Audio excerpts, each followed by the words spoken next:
এই যে ভাইয়া দাম বলে এটা হচ্ছে গিয়ে স্ট্রবেরি, হ্যাঁ স্ট্রবেরি ফ্লেভার। এই যে উপরের লেয়ারটা ফুল হোয়াইট চকলেট, ভিতরে হচ্ছে গিয়ে হোয়াইট চকলেট পড়বে না, হোয়াইট চকলেট দেওয়া আছে, ভিতরে হোয়াইট চকলেট দেওয়া আছে। এটা হচ্ছে গিয়ে হরলিক্স ভ্যানিলা, মানে শুধু ভ্যানিলা দিলে তো আর তিরামিসুর স্বাদটা পাওয়া যায় না, যার কারণে এটাতে আমরা হরলিক্স মিক্স করছি, হরলিক্স ভ্যানিলা এটা। এটাতেও সিস ফ্রস্টিং করা। এরপরে হচ্ছে গিয়ে আমার এখানে হচ্ছে গিয়ে যে পড়ে যাবে ভাই, চকলেট মেল্ট, টাইট করে লাগান। চকলেট মেল্ট আছে, এটার ভিতরে হচ্ছে কি আপনার কফি দেওয়া আছে, চকলেট দেওয়া আছে ভরপুর।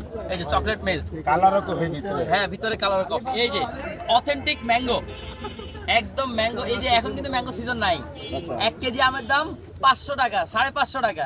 তারপরে ইনশাল্লাহ আপনাদের জন্য নিয়ে আসছি একদম অথেন্টিক ম্যাঙ্গো। এই যে ভাইয়া অথেন্টিক ম্যাঙ্গো। এরপরে হচ্ছে গিয়ে নিয়ে আসছি ব্রাউনি চকলেট। ব্ল্যাক ফরেস্ট আমার এখানে এর আগে অনেকবার ট্রাই করছেন, তো ব্রাউনি চকলেটটা অনেক অনেক অনেক টেস্টি একটা কেক। এই যে এটা হচ্ছে গিয়ে ব্রাউনি চকলেট, এটার টোটালি টেস্টটা অন্যরকম, আর চিজ ফ্রস্টিং করা তো যার কারণে এর টেস্ট অনেক ভালো আসবে ইনশাল্লাহ। যারা যারা আমার এখানে এই মজার মজার থাইল্যান্ডের যে ট্রেনগুলো আপনারা উপভোগ করতে চান, প্রত্যেক দিন বিকেল 4:30 থেকে রাত 10টা পর্যন্ত আমাকে পাবেন। আমার